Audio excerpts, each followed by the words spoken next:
Good morning, everybody. What's going on? Welcome back to Movie Mornings. I'm your host, Martino, and today we got a lot of fun topics to talk about, as per usual, and I'm very excited to get into them all. I got some movie reviews I'm going to be bringing to y'all. I can't wait to tell you all about the films that I'd seen recently, and we're going to go over some announcements, some structure changes, things of that nature in this show, and then we got a couple of news topics we're going to hit as well. Very excited about all that. But guys, if you're enjoying what you see here today, please at any point during the show, hit the like button below, subscribe to the channel, leave feedback in the comment section, share this with your friends, hit that bell for notifications, and tell this share this with your friends.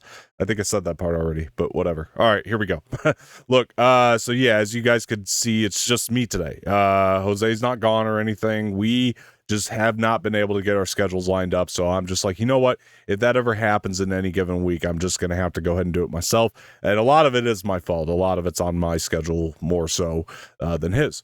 So, yeah, I mean, nothing against him and all that. He's still going to be doing the show with me. No worries. But there are going to be some structure changes. There's some things that I feel like I had to do for variety on this channel or just to pace the show better. As you can see, we're, shooting from a different angle today.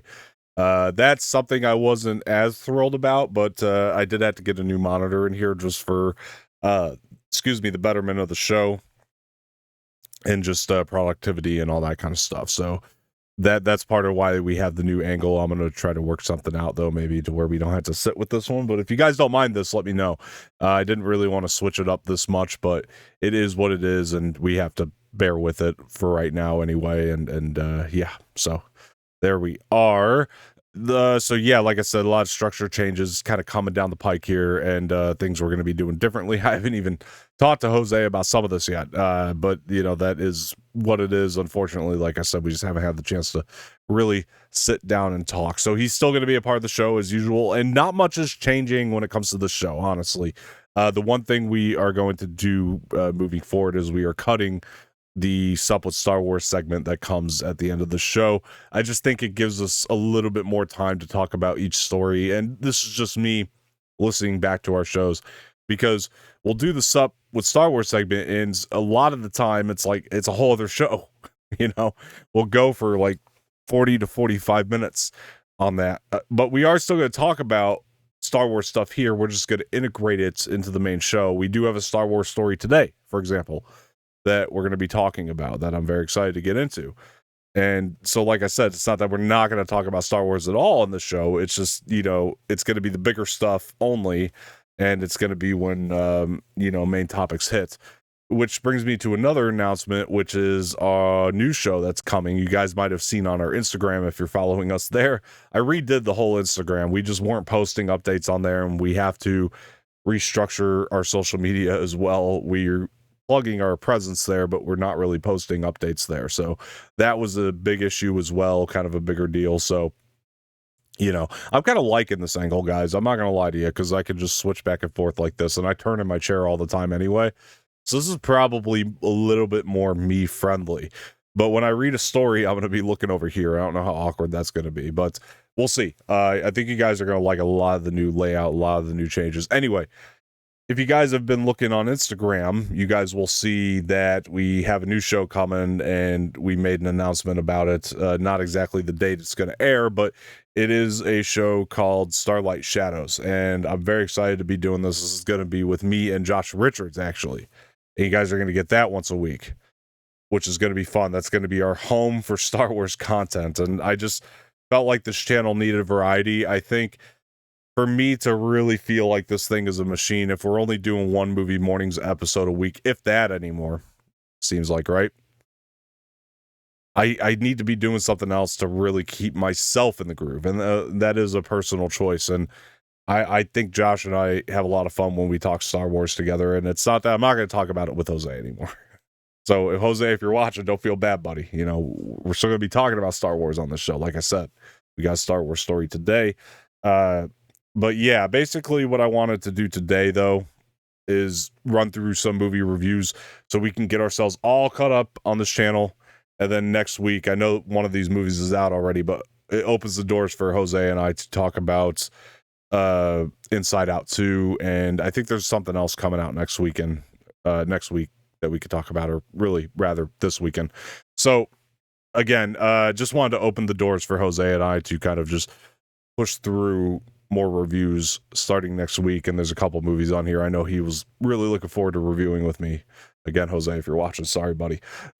This is just something I had to do. I had to get this show done when I could. So that is what's going to be going on here. But yeah, I'm excited for Starlight Shadows, guys. Look out for that. We'll be bringing you guys more details probably via social media, which is where we should be bringing you guys details anyway. And maybe even, posting more in the community tab here. We'll see. But maybe I'll get Jose to start doing that part of it. I don't know. Something I'll want to talk to him about. I think maybe if he runs the socials and community tab, productivity might be a little bit better. Just in general, just to send our audiences updates. Hey, guys, this is what's going on type thing. We'll figure it out. But yeah, I'm excited to do more shows with Jose. So just because it's just me today doesn't mean he's gone. So trust me, he's coming back, guys. We haven't kicked him off or anything. We're just making some structural changes that I needed to make in order to be a little bit more productive on my end. And hopefully you guys understand this as well. And I think in the long run, a lot of this will be much better for the channel. So yeah, super duper stoked on all that, guys. All right. So I did say we had some movies I was going to review today. So very excited to start with those. And the first film I'm going to talk about here is I Saw the TV Glow. This film is, who was this directed by the way? By the way, I love this because I can actually type now and do the show at the same time. So I Saw the TV Glow. Let's take a look at this. I can't remember the name of the director, guys, so I apologize. I'm fact checking myself today. I don't have a Jose here to do it for me. All right, so yeah, I Saw the TV Glow. It's directed by Jane Schubrun, and this movie is an A24 film, so it's a little bit more on the artsier side as per usual. But if you guys like those types of movies, I definitely think that this one is probably a movie you're gonna want to see. I know it's kind of been out there for a while right now, but for me, this concept kind of is a little bit more of a coming of age story in a lot of ways. Like, it deals with a lot of different things, and one of the main things is accepting who you are, accepting, your inner self, but also dealing with age and dealing with growing up, and how do you deal with that. And Bridget Lundy Payne, who plays Maddie in the film, she kind of deals with it one way, and her friend in this film, Owen, played by Justice Smith, deals with it in another way. And a lot of this is through the metaphor of a TV show called The Pink Opaque that they grow up together watching. And it's really interesting. If you were like a 90s kid, you'll probably relate a lot to the type of TV show The Pink Opaque is that they're watching in this. And I just thought they put so much incredible work into making this TV show feel like one of those 90s TV shows. And not only that, we're kind of seeing the show through the perspective that they're seeing it as as kids. So I think that was a huge benefit to allow the filmmakers to really play around to what the show that they watch is going to look like. And a lot of this movie contains a lot of footage from that. And I thought they just did a really fantastic job. And I also got to say, this film is just awesome. Like, it's one of my favorites of the year, easily. This is spectacular stuff. I think the performances from both Justice Smith and Bridget Lundy Payne, first of all, carry a lot of this. They are giving very unique performances, but they are just so true to the art that the film is trying to convey to the audience. So I thought that was very beneficial to have two actors that just knew what they were doing in that realm, or probably even a director to know how to direct the actors to match the art. It was very unique, and this film feels like nothing I've ever seen before. A lot of A24 content seems to be that way. They seem to try to target filmmakers and projects that are going to feel different than a lot of other projects that you've seen. And yeah, I'm pretty much in love with this movie. I'm obsessed with it. I don't think it's going to be for everybody, and that's just inherent with the type of art that it is, and that's okay. But at the same time, like, I understood the messages throughout, having grown up in the 90s, you know, watching stuff like Goosebumps and Are You Afraid of the Dark and things like that, really gave me a gateway into what this filmmaker was trying to say with this, and using those types of shows as a metaphor for growing up, a metaphor for, you know, like, and you accept who you truly are. It's really insane. And there's a lot of moments that are random and will make you say, what the fuck? But they all mean something, you know. That's what I thought was very interesting about the film. And not all of those, you know, risks pay off throughout. There are some minor areas where I was like, you know, I don't know if that scene, that little snippet was, you know, good for the pacing or whatever, you know, but it makes it interesting. You know, it's always interesting to watch the movie. The movie's never, it never leaves you hanging, and it's never uninteresting. So I think that a lot of you guys will like that about it. And yeah, I'm going to give this film a must watch. I do think you should give it a shot. And, you know, like I said, it might not be for everybody, but I think it's just going to depend on you.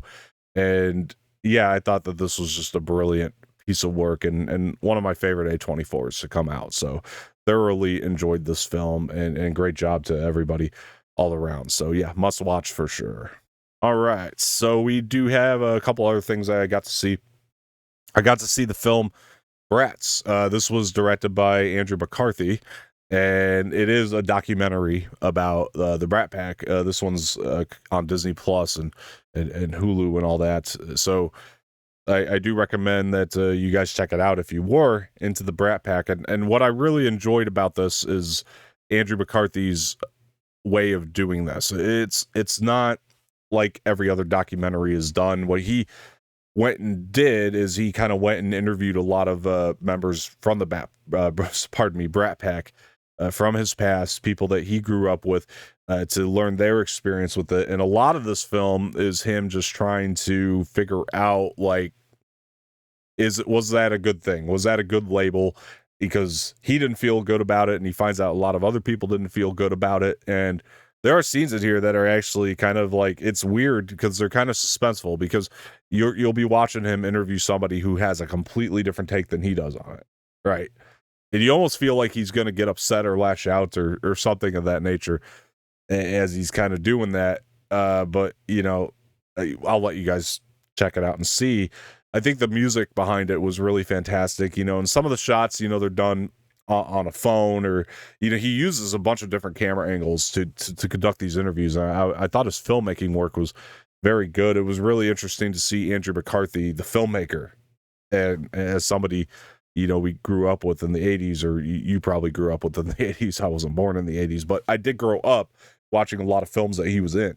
So it was really fascinating to watch him do this. And, you know, from the trailer, you already know, I mean, you get, you know, Demi Moore's in the film, Ali Sheedy, and, oh man, what's Emilio Estevez, John Cryer. You're getting, you know, all these faces that you're familiar with throughout the film. And, you know, for me, like, again, like, the pacing wasn't always there. I did think the first maybe 15 minutes, I was kind of like, okay, where are we going with this? Because it felt like in the first 15 minutes, and I don't think that this was his intent, but the first 15 minutes of it kind of feels like he's trying to say that, oh, that time was just all bad and all that kind of stuff. And so the direction just feels a little bit lost in the first 15 minutes. And I don't think that was as intended, but for me, it just wasn't landing in about the first 15 minutes of it. But the rest of it pretty much flew. And I think Andrew McCarthy did a good job directing this doc, and really, because anybody could do a Brat Pack documentary, right? Or at least, you know, anybody could just tell that story of like, oh, this was the time period, and you know, this is the information. But we're seeing a new side of what it was like in that Brat Pack 80s era, right? Like, and there are things I learned that I didn't know about that era, just not just from how the people felt, but, you know, just information, facts, you know, things that I didn't know. So that was neat as well.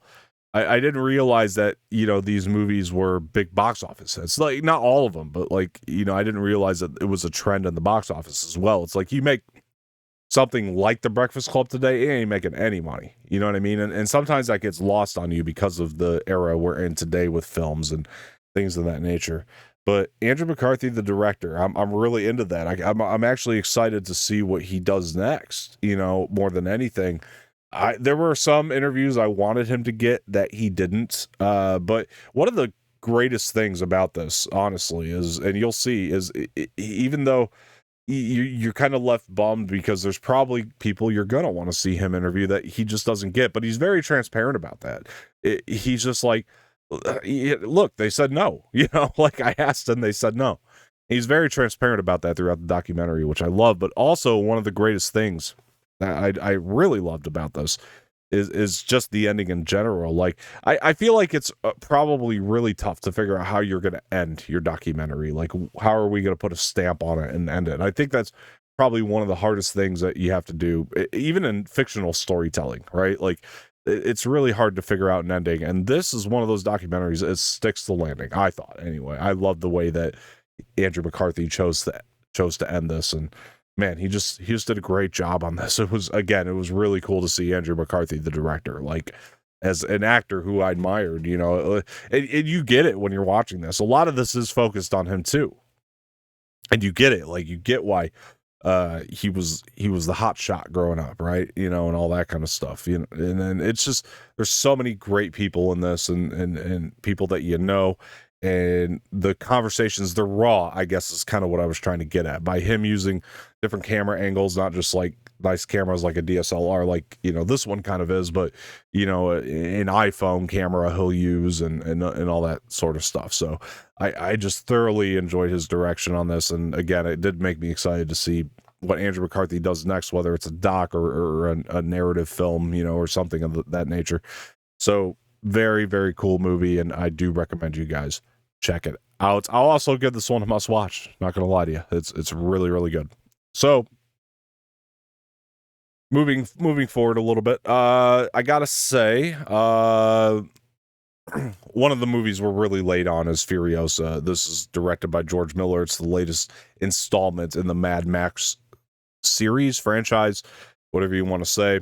And it's a prequel to Fury Road, which was the last film that came out. And I know it's been out for a long time now. It hasn't done very well in the box office as so far anyway. But I gotta say, I was very excited for this one. I'm a fan of the Mad Max franchise in general. Beyond Thunderdome I think it's all right, but it's not, one of my favorites. I gotta rewatch that one, but as far as the other ones, I mean, Road Warrior, still the best one, even after seeing Furiosa, I can tell you that. And I love the first Mad Max and Fury Road. I think that they're just both great entries. Fury Road especially. But none of them have really topped Road Warrior, and nor did I expect this one to, Furiosa. So I was interested to see what they could do, because it's the first Mad Max movie that's really not centered around Max as well in that way, even though Fury Road had a lot of Furiosa in it. This one's really just it's not centered around Max, the character. So sorry, I gotta take a drink, guys. I'm doing all of the talking today, so forgive me for that. But yeah, that's the deal, right? It's not centered around that. And yeah, I thought this movie was very, very good. Like, great, dare I say. Like, doesn't quite, to me anyway, reach the remarkable heights of, some of the other Max entries.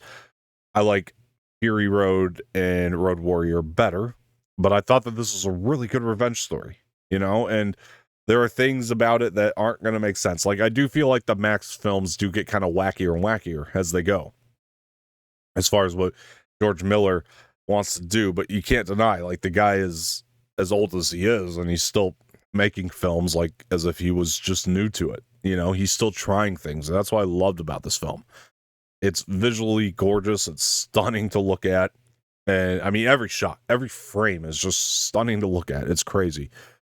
Chris Hemsworth is incredible in this film as the villain. I mean, you guys will see. This might be my favorite Hemsworth role ever. He is having a blast doing it, and he is trying something that we've never seen Chris Hemsworth do. He is great in this film.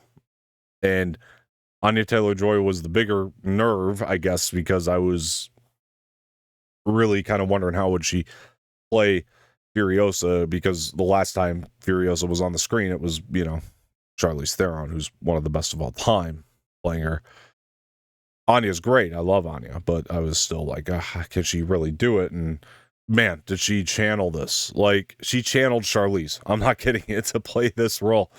And it really came off very well. I thoroughly enjoyed this film. I thought it was great and just phenomenal. Like seriously phenomenal. Like, there are action scenes in here that are just, it's some of the best in the franchise.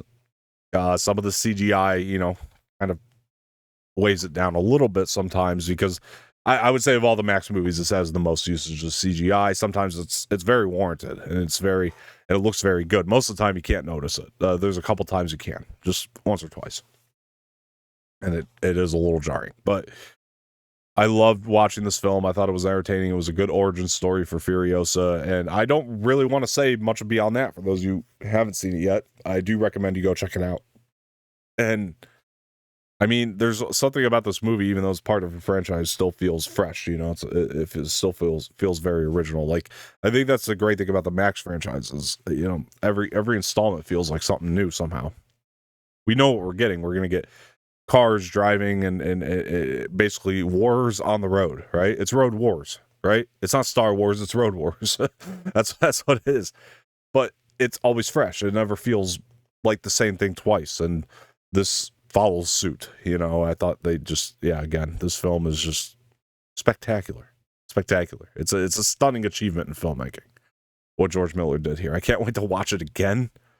And yeah, it's one of those movies that's it's so entertaining. And yeah, I could see this being just such a worthy Max entry. Like, I think the hardcore Mad Max fans will be putting this into the marathons for years to come, like when it comes down to it. And I know it didn't do all that well in the box office, but which is sad. It should have. I know that none of them really did, though. None of them really did make crazy money, or at least I'm sorry, as far as like Fury Road anyway. I haven't actually fact checked the others, but Fury Road didn't make like crazy money. Profited, I think, ever so slightly, but I know this thing kind of flopped a little bit, but that's all right. I thought the movie was just spectacular, and I think more people should watch it. I hope they do. I hope it grows. I hope more people get it on VOD and all that, just to give it that extra bank, because this is well worth your time. It's a lot. It's a lot of fun. That's the best thing I can say. I think that's one thing all the Max movies have in common, is they're fun. Like, there's especially once you get into the action of it. Like, the story is compelling enough. Here. It's George Miller's storytelling, so it's wacky, it's crazy, but I think you'll really be invested in the revenge aspect of it. It is a revenge story. It's a revenge tale. And I think you'll be really invested in that part of it, but it offers something new. I'll tell you that. It really does, and Anya is the standout. She's so stellar. Like, I'm telling you, there's just times you can't distinguish between her and, Charlize, because she's just channeling that personality so much. It's Furiosa. There's no doubt about it. When you're watching this movie, it's Furiosa. So I think you guys will enjoy it. But to go ahead and give this one a must-watch as well. Action-packed, fun, compelling story, good revenge tale. That's the best way I could put it. So I recommend it highly. Let me know if you guys are going to go see that. And, I would love to hear your comments if you have seen it. What'd you think? I thought it was one of the better entries in the franchise for sure. All right. So the last thing I'm going to review here is Bad Boys for Life. I did get to see this. I'm a fan of these characters. I've always said that about the Bad Boys franchise, more than the films and the stories themselves. I'm a fan of these characters, and that's just the truth.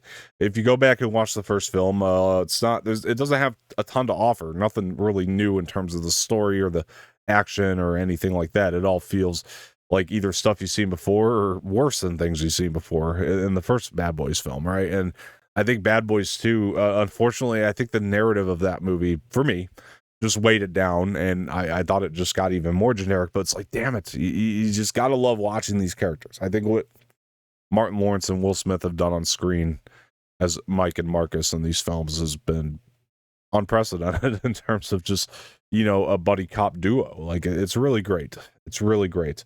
I think that they work every single time. And then 3 came out. Now, 3 did something, very different, because it actually, it gave more narrative to it. Like, it finally gave these characters like a really fantastic story to embark on, like a new journey and everything. I'm trying to look at these directors here. The 3 was directed by Adil El Arbi and Bilal Fallah, I believe. If I'm not mistaken. Let me make sure that those are the same ones. I thought there was a different.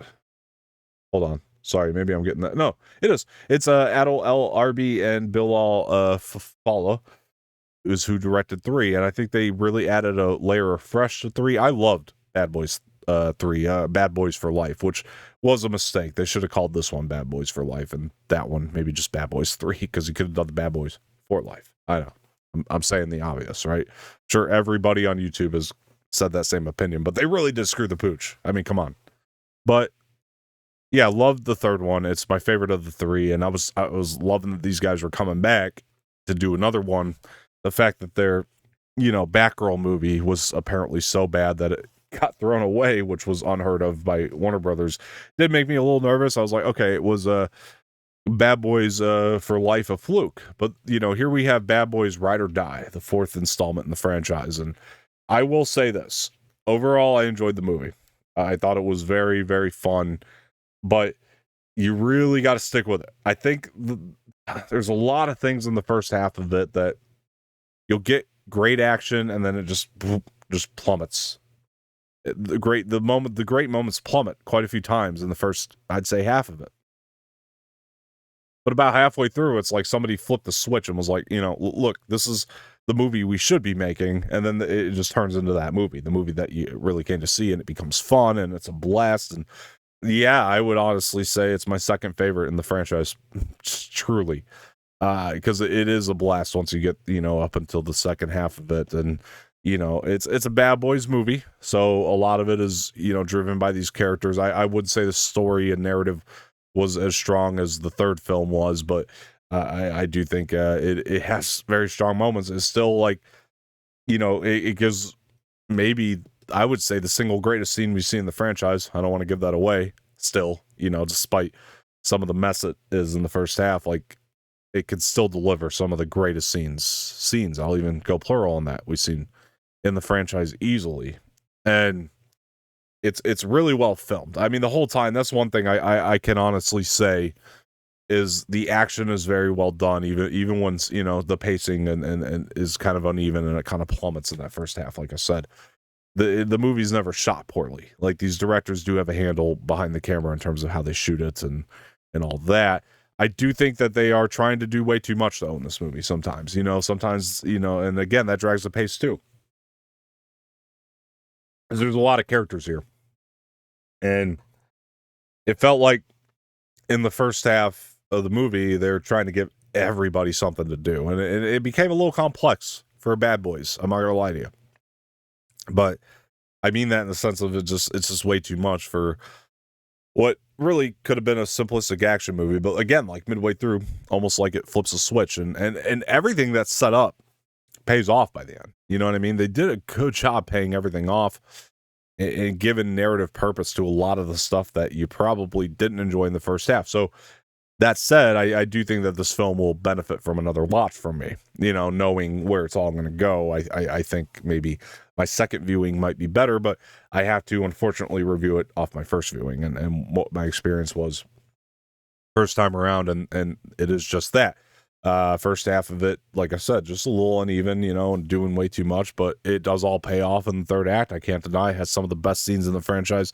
The second half of it is just a blast. Like it's so fun. Sometimes another one of my issues is like sometimes when there's just cops standing around talking, it feels a little bit too CSI Miami or whatever, it has that TV tone to it. And I think that maybe it did in the first one, but maybe it wasn't as noticed because we didn't have as many scenes with just cops standing around talking, or whatever. Not the first one. I'm sorry. I meant the third one. Maybe that is how they direct those scenes, and it just wasn't as noticeable, or I just didn't mind, because with the third movie, I felt like I just had fun from beginning to end, and this one just didn't deliver on that, sadly. So that's where we're at, but I give this one at least a might watch. So there you are. That's my grade for Bad Boys ride or die. Let me know what you thought of the film. Are you excited for this film? Are you a fan of the franchise? Comment all that below. All right, guys. Look, I got some news stories as promised to give you guys, and this is a transition. Look, I can transition the shot, I think, over to my screen now in a different way than what you're used to seeing. So there you are. Yeah, look at that.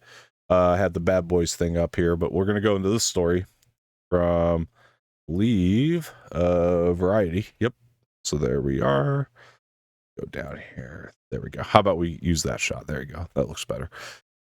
Still getting used to this new system we got. We're using a new system, as you can see. So just getting used to it. Spaceballs sequel in development at Amazon MGM with Josh Gad starring Mel Brooks producing. All right, so let's talk about this. This was an idea that I thought would have been great a long time ago, and the fact that it's finally coming around now, makes me very excited. Obviously, I think there's so much going on in Star Wars now that you can make fun of, right? We'll talk about Star Wars in a bit, but the fact that they're doing a sequel to Spaceballs is awesome. So let's see. Mel Brooks is producing, though, not directing, it sounds like from the headline, but let's dive in and figure it out. All right. Spaceballs sequels in development at Amazon MGM Studios. Josh Gad is set to star and will produce alongside Mel Brooks. Josh Greenbaum is will direct the film from a screenplay with Benji Samit, Dan Hernandez, and Gad, while Kevin Salter will executive produce. The project is in early stages and plot details are being kept under wraps. Amazon declined to comment. Okay. Writing duo is Samit Hernandez, are best known for their screenwriters for Teenage Mutant Ninja Turtles Mutant Mayhem. Like that movie a lot. Pokemon Detective Pikachu, like that movie a lot. Addams Family 2, that animated one, right? I haven't checked those out yet. And upcoming Disney Plus Lucasfilm special, Lego Star Wars Rebuild the Galaxy. I'm really looking forward to that. I don't like a lot of the Lego stuff, right, for Star Wars that they put on Disney Plus, but I must say, what I have seen of them, they do a good job, spoofing on Star Wars, right? They really do. And this special really got me excited because they're going to dive into that whole Darth Jar Jar concept. So I probably am going to check out the Rebuild the Galaxy thing, especially now that we're doing a full-on Star Wars show. We're probably going to want to check out everything that comes Star Wars-wise, but just because they haven't been like canon stories, I haven't enjoyed some of or even gone to check out some of the Lego Star Wars stuff. So yeah, what I think of this is the director is what I'm more curious about. Josh Greenbaum. Let me see what he's done. So Josh Greenbaum. Let's check this out. See what he's done. Oop.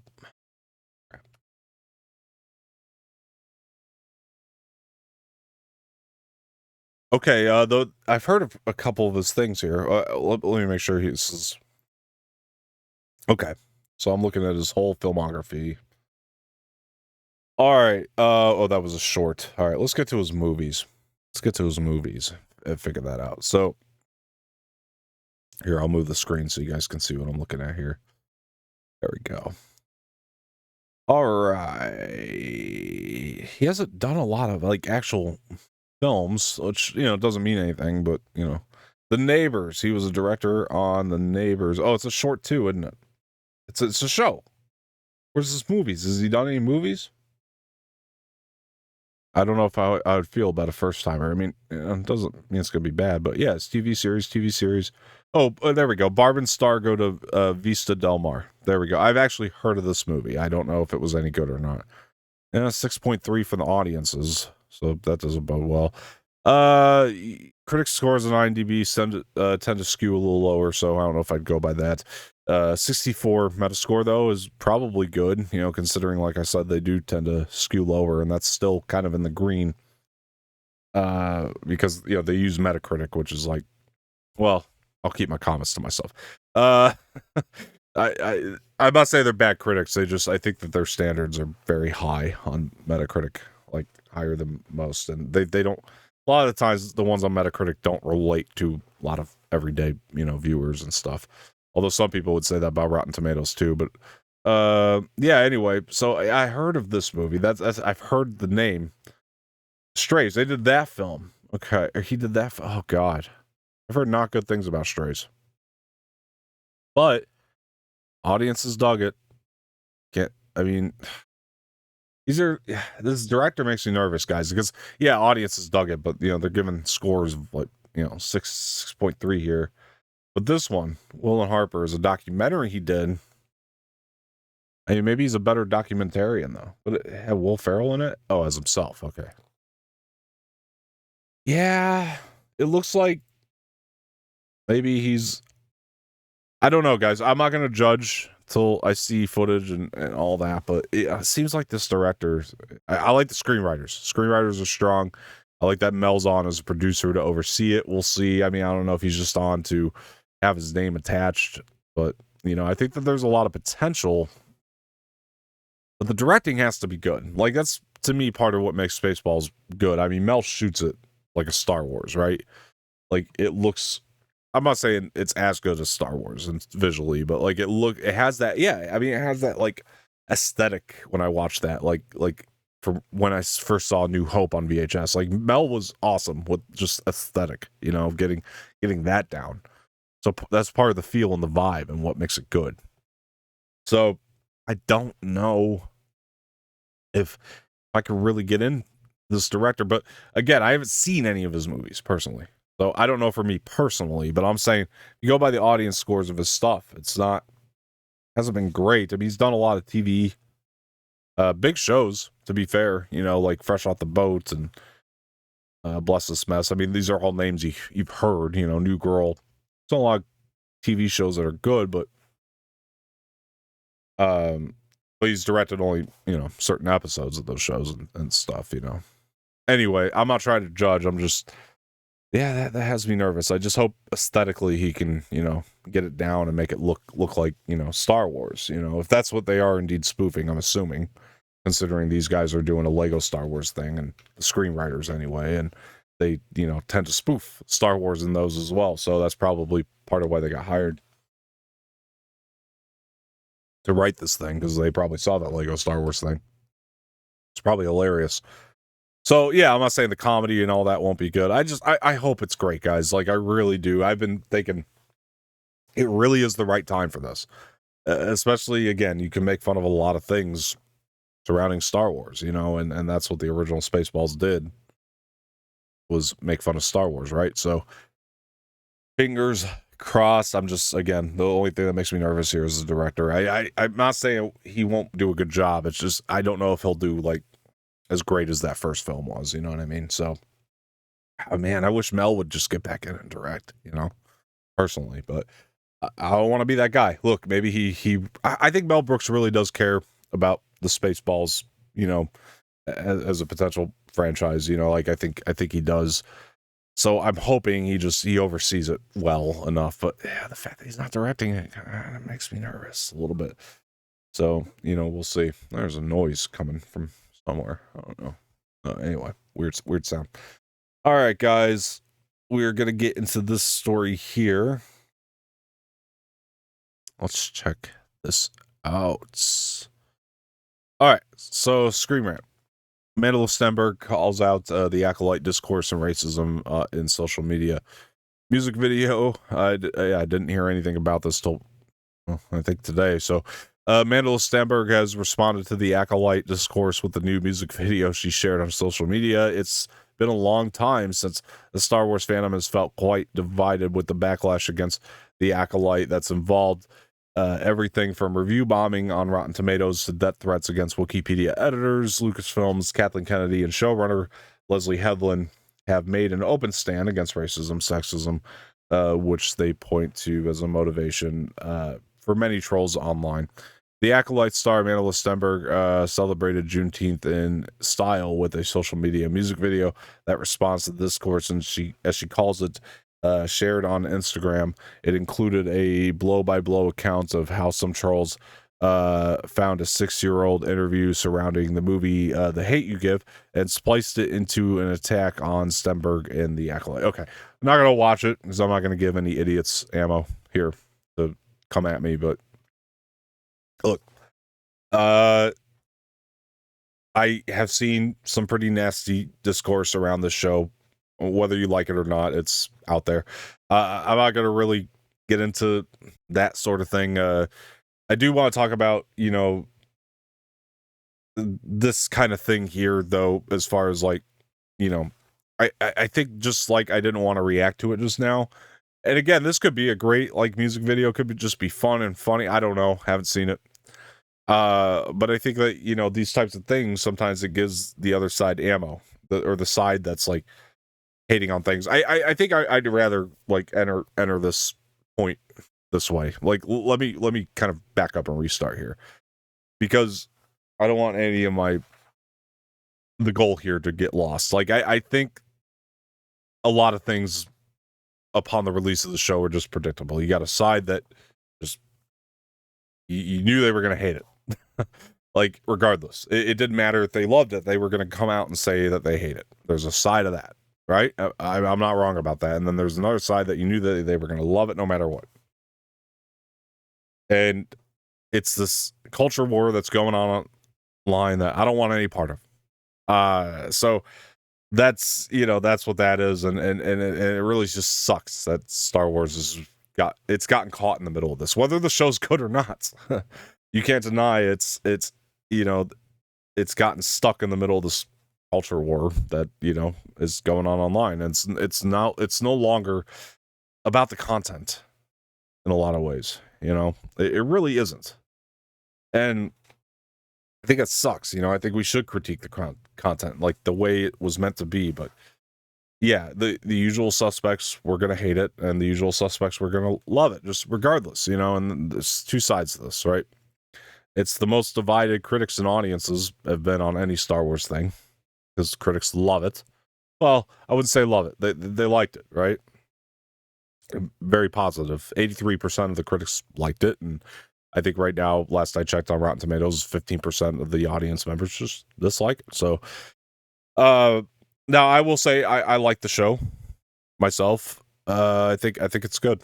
I have issues, and we'll dive more into that on the Star Wars thing.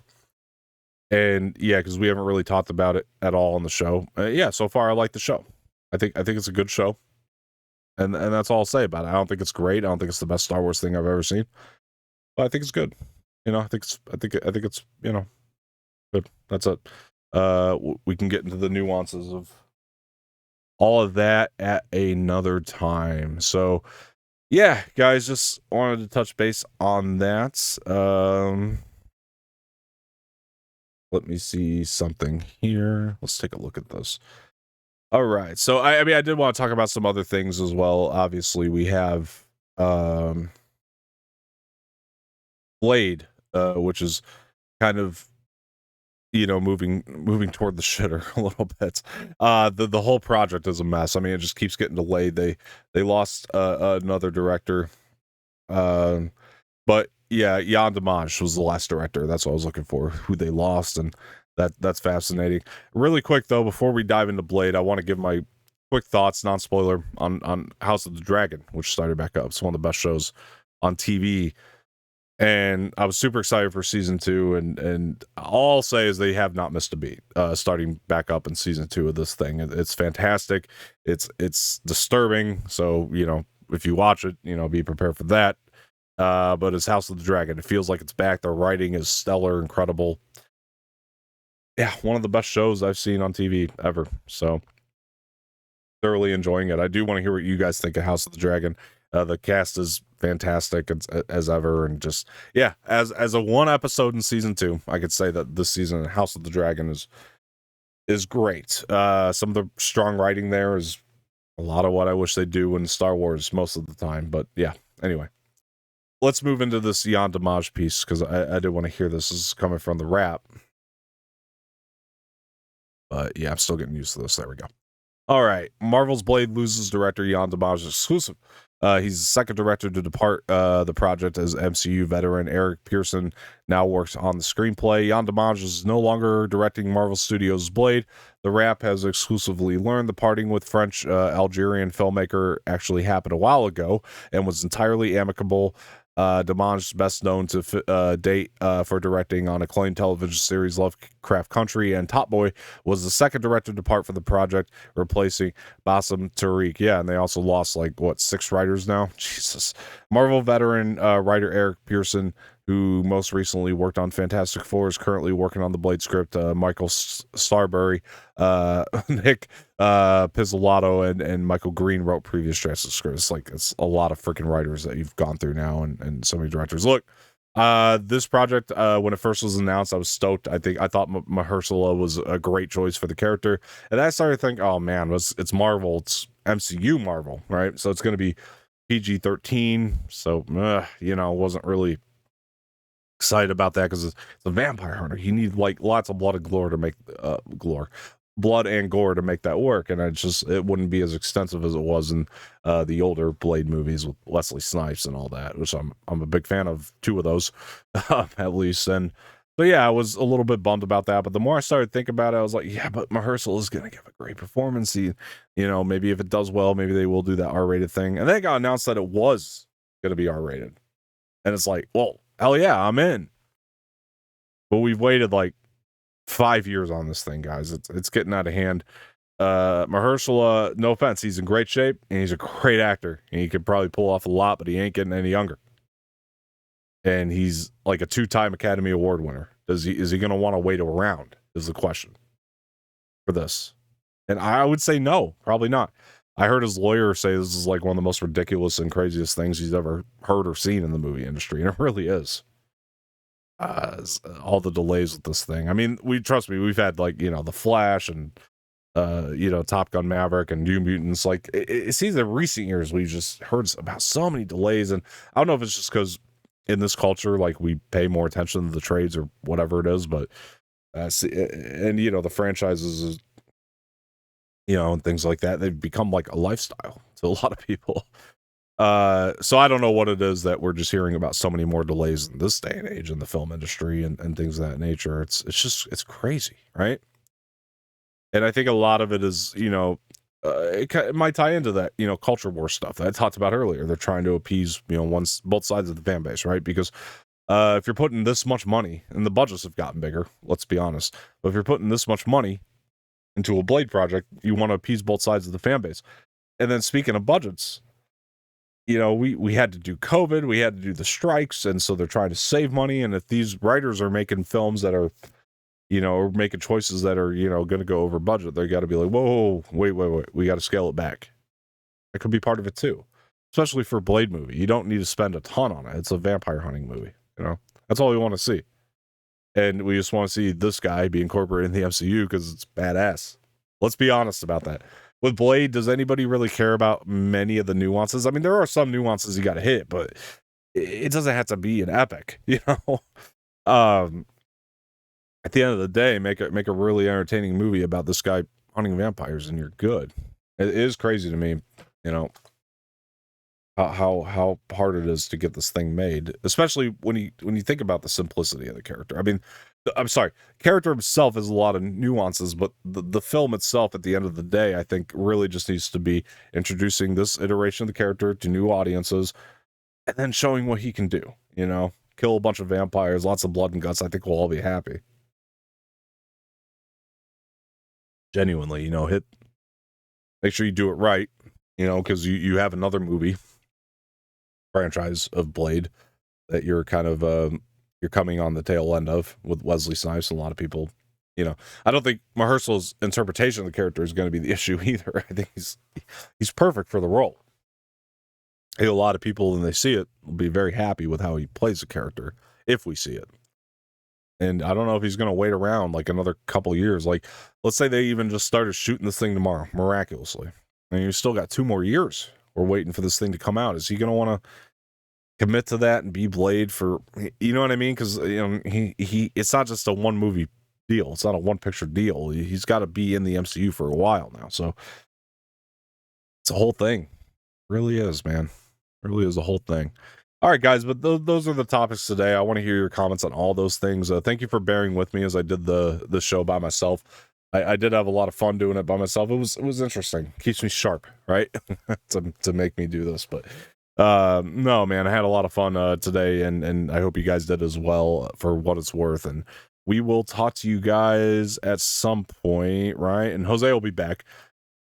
But yeah, before we get out of here, please like the video, subscribe to the channel, leave some feedback in the comment section below, share us with your friends, hit the bell for notifications. And yeah, like I said, we will talk to you guys later.